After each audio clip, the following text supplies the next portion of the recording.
Hi, I'm Casey Waugh. I'm an occupational therapist from Pittsburgh, and this is OT Time with Casey. Today we are going to look at developmentally how a pencil grasp develops and what can happen if we push writing too early.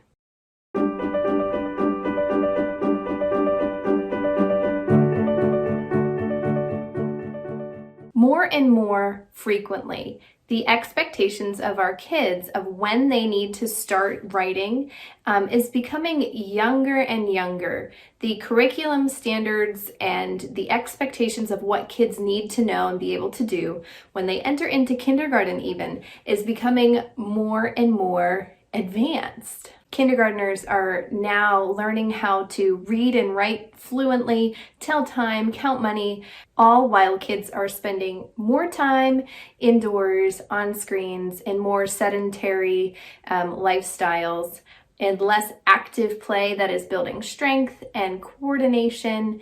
So these kids are being almost set up for a little bit of a hard time when they get to kindergarten, when they have to do these things that their bodies are not necessarily ready to do. That doesn't happen all the time, but more and more we are seeing kids diagnosed with things like ADHD and behavior problems, and sometimes, again, not always, sometimes those behavior issues are rooted in a sense of frustration or just generally not being able to meet the expectations that are being set because the body is not ready to do what is expected of them. There are a lot of things that go into obviously the major increase in different diagnoses and things like that. We're not going to talk about that today. We will talk about something that I can give some input into because I am an OT, and that is handwriting. This focus on academics and parents wanting kids to be ready, I mean, who wouldn't? We want our kids to be successful, but that means that a lot of times preschools and daycares and parents at home are asking our kids to start writing too soon. I mean, my son, who is 4, even when he was 3, we were getting some worksheets that were optional that he was doing at school of tracing his name. And I kind of kept my mouth shut. Looking back, maybe I shouldn't have, but it's kind of an awkward situation when you are trusting these people to teach your kids. You like them, you have a good relationship, and I don't think that it would have gone over very well if I would have just been like, he's not ready to do this. But this is happening more and more frequently, that younger and younger kids are given these writing activities. And let's think about who that's really benefiting. It's not the kids. There is a free download in the description box with some suggested activities to do instead of writing to develop all of these foundational skills, and also some tips for chatting with daycare that I should have taken my own advice on last year. First, let's chat pencil grasp. I'm going to show you developmentally what you can expect from a child if you give them a pencil, what their grasp is going to look like. The way a child grasps a pencil, similarly a crayon, a marker, but specifically a pencil because it is so thin, it takes more skill to hold it and control it. How they hold it is going to tell you more than just, oh, this is how I hold a pencil. It gives you an insight into their strength, their dexterity, their shoulder stability, and their core strength. All of that goes into how well you can hold and control a pencil. Between the ages of 1 and 2, a baby is going to hold their pencil like this in a full fist, kind of like a dagger, and they are going to scribble and write using their whole arm. The whole thing is moving together as a unit. Between about 2 and 3 years of age, this grasp flips. You might see it like this, or they may put one finger out, something like that, but still using all of their fingers together. The whole arm is moving, scribbling, whatever. You may start to see a little bit more movement just at the elbow, but we're still not seeing good wrist or finger movement yet. It's more an arm motion than a hand and wrist finger motion. Somewhere in this age range, kids can start to imitate and copy up and down lines, side to side lines, and even some circles. They might be circles that just keep going. A nice, neat start and stop circle, maybe not yet, but when they scribble, when they color, you might start to see some of those things like lines and big circular movements. Between the ages of 3 and 4, we are back to this thumbs up position, but we're still going to use all of our fingers. So it might look like this, all fingers moving together. Or you might have fingers spread out like the whole length of the pencil. So the movement here is starting to come from the wrist, but all of the fingers are moving together. You don't have any isolation of any finger over the other. Somewhere between 4 and 6, that's a pretty wide range. It kind of depends on a lot of other things, like the strength and the dexterity, their interest. Some kids are super interested in coloring and drawing and tracing letters at this age, but some aren't, and that's okay. But at this point, between 4 and 6, you'll start to get a tripod, which is three fingers. This side of the hand is staying quiet in the palm, and the other fingers are holding the pencil. So first, before we get a really nice tripod where the fingers are controlling everything, that's the most mature grasp, we're going to still see the fingers moving as a unit, but we've gotten down to just these 3 fingers. That's between 4 and 6, and that's called a static tripod. So our most mature grasp is called a dynamic tripod, and that just means that we're using these 3 fingers again, but the control is coming from the fingers only. So you can see how developmentally we go from using our entire arm to control, a little bit more control as we get strength and stability. Then we start to move from our elbow, a little bit more strength and stability. We move from our wrist all the way up to finally moving from our fingers. So when you think about it that way, it kind of makes sense. If you have a child who's maybe 3 and a half, who is still holding their pencil like this, or even like this, if we go in and say, that's not how you hold a pencil, let's hold it like this, and try to get it into their 3 fingers, it's not going to address the fact that they don't have the strength or stability up here. They're going to get frustrated. And they also just, in their hand, they probably don't have that good separation to split stable side with working side. So fixing a pencil grasp before age like 5 does not address any of the reasons why they are holding it like this in the first place. Toddlers and preschoolers hold their pencils the way that they hold them because that is how their bodies are built to hold them at that time. That is the skill that they have right then.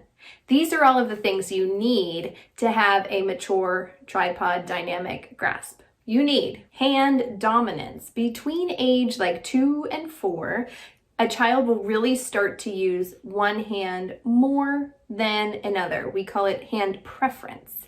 They may still switch back and forth, which is fine, but we are not going to see a true dominance until like after age 4. So before age 2, we want to see them using both hands. We want to see them practicing with both. We should not see a preference and definitely not a dominance before age 2.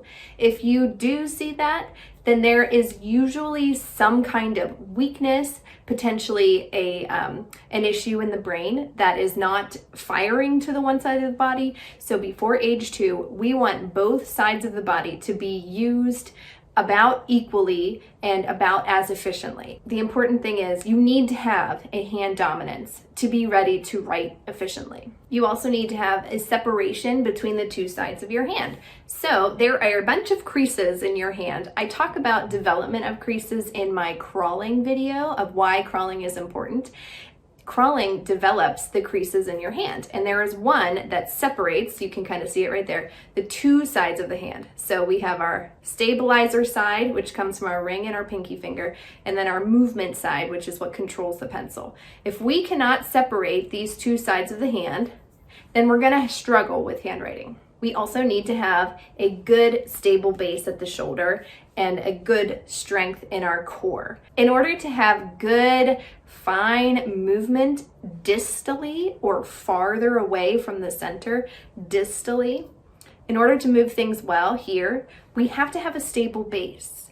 So movement comes from a base. And in this case, that base is our core and our shoulders. So kids who have weak shoulders are not going to have great control in their hands. Two other things we need when it comes to fingers and hands is strength and the ability to move our fingers independently from each other and independently from the thumb. So if your child is 4 and is still holding their pencil like this, let's not focus on switching that pencil back around.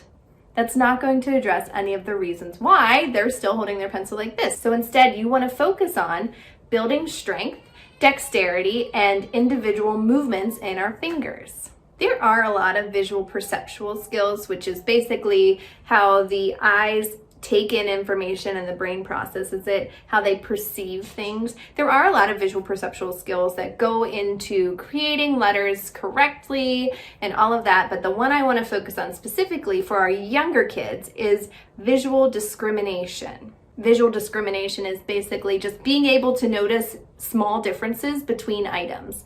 So let's think about when we're writing letters like lowercase n and lowercase h. There's a very small difference between those two. Or B, P, Q, D. There's a small difference depending on what order or direction it is facing. So these skills are developed not through writing. We need to have them before we get to writing. So things like sorting by shape, by size, by color, by height, playing with toys and actually interacting with them in a 3D sense, that is how we develop those visual perceptual skills. Writing numbers and letters is really the first time that a child is going to interact with something that it really matters how you actually make it. So, okay, let's think about this. Up until this point, let's say we're talking about an airplane. A baby is learning that when you look at it this way, it's an airplane. This way, it's an airplane. Covered by a blanket, it's still an airplane. They are learning about what things look like, how big they are compared to other things by playing with and interacting with them. So a letter, let's think about again, letter B. Letter B this way is not the same letter B that way. So let's talk quickly about reversals because this kind of relates to that. Reversals of letters, either up and down or side to side, is normal up until about 7. It usually self-corrects by then. If you see reversals past that age, that's kind of a red flag. But up until that point, it's common, especially with those letters that are very similar, to reverse them. And also new writers, sometimes they write like the entire word backwards. And again, it's going back to the fact that this is the first time that things don't mean the same thing if you flip them this way or that. It's not our plane is the same this way as it is that way. So all of those things together create a great foundation for writing. But some of the things that happen when kids are expected to, or even like allowed to write early, I say allowed because some kids, especially when they have older siblings, they're very interested in writing. They want to write letters. But again, when we do not intentionally wait and teach the correct formation, they kind of figure it out on their own. When we do it too early, the brain is firing every time we practice writing that letter from the bottom. We do our circles from the bottom with a stick on the side, or we're making our M's like kind of just a boink, boink kind of thing. Every time we write like that, the brain is firing and telling ourselves this is how we write. And if we're writing like this, our brain is telling us this is how we write. So those patterns are set. The pathways are being fired, and it is much, much, much more challenging to correct a pathway that's already built than wait until the body is ready and teach it the right way first. When the brain practices something a certain way, writing a letter in an inefficient way with an inefficient grasp, that path is set. Changing it is challenging. So when kids are expected to write before their hand is ready to hold the pencil correctly, or they figure out a pattern on their own, it is very challenging to change it when they are actually expected to write the right way. Before you can write letters, there are some pre-writing shapes and forms that you have to be able to do. So this is a kind of a way to see if your child is developmentally ready to start writing. They should be able to make a vertical line, a horizontal line, a plus sign, circle, square, triangle, X, and slanted lines both ways. So that includes anything that you would need to make a letter. Being able to make an X is really important because it shows whether that child is able to cross the middle of their body, cross midline. So we need to have all of these pre-writing shapes and forms before we can write letters. The developmental sequence of those pre-writing shapes is in the download that you can get in the description box. If you want to start letters and introducing recognition of letters and matching letters, great. There is no reason you can't do that. If you are going to start introducing how to trace letters or write letters, just be intentional about it. And you don't have to do it with a pencil and paper. Tracing and creating letters in sand or in shaving cream, putting a big tape letter A on the ground and walking it in the right formation. We're building those pathways without getting a pencil into an immature hand. That's going to create a stronger path in the brain than, say, tracing with a pencil when they're not totally ready for that. Am I saying to never give your child a pencil before age 5? No, I'm not. But the pencil, like I said before, is small, it's skinny, and before we work on fixing this grasp, there are a lot of other ways that you can work on fun tracing and coloring. There are so many good tools to do that. Large markers or like the little short chubby ones, smaller and shorter tools are easier to hold. This is a crayon. They are easier to hold than long, skinny things. So these are two options for crayons. When you have a younger child who's not ready to hold it nicely, give them those big rock crayons or the triangular crayons that are a little bit thicker. Using markers, using chalk, drawing on a surface like this. If you take the paper and hang it up on the wall, that's going to build shoulder strength. Okay, so I could give you a lot of suggestions. Check out the download and there's more in there. But using things other than pencils will get them ready for writing with pencils when they are at an appropriate age. Dabbers, stamps, things like that. I could go on and on. So to wrap it up, fixing a pencil grasp to what it's supposed to be before a child is developmentally ready, which is between like 5 and 6 to hold it like this, even up to 7, but we'll say 5 and 6 to hold it nicely like this and control it with the finger takes strength in their hand, their wrist, their elbow, their shoulder, their core. It takes dexterity in moving all of their fingers separately. It takes separation of the two sides of the hand. And how do you build that? Not by writing, by playing, by climbing, by building, by creating. So that's it in a nutshell. If you get nothing else from this, play with your kids, explore, build, use their fingers to do any number of things. And guess what? Even if you never work on writing before they are expected to in school, they're probably ready to learn it then. If you start too early, bad pathways get built, frustration gets built, resistance gets built because they're not ready to do it. So yeah, just wait. Don't fix it. Don't fret about it. Play. Play. All right. Thanks for watching. I'll see you guys next week.